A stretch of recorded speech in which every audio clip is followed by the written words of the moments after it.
जालन्यातल्या दूधपुरी गावात आज सकाळच्या सुमारास जाणवले सौम्य भूकंपाचे धक्के। घटनेत सुदैवाने जीवितहानी नाही। भूकंपाच्या धक्क्यामुळे नागरिकांमध्ये भीतीचं वातावरण। जालना तालुक्यातील भाटेपुरी मंठा तालुक्यातील काही गावात भूकंपाचे सौम्य धक्के जाणवले। सकाळी 7:10 ते 7:20 सुमारास जाणवले भूकंपाचे सौम्य धक्के।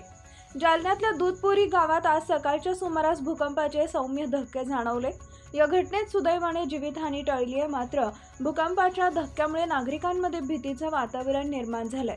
जालना तालुक्यातील भाटेपुरी मंठा तालुक्यातील काही भागात भूकंपाचे सौम्य धक्के जाणवल्याची माहिती आहे। आज दिनांक 10 जुलै रोजी सकाळी 7:10 ते 7:20 सुमारास भूकंपाचे सौम्य धक्के जाणवल्याने नागरिकांमध्ये घबराट निर्माण झाली आहे। अंबड तालुक्यातील शेवगाव, वागलखेडा, अलामगाव, माहेर, भायगाव तर घनसावंगी तालुक्यातील खालापुरी, तीर्थपूर, बाणेगाव, रामसगाव गावामध्ये भूकंपाचे सौम्य धक्के जाणवले।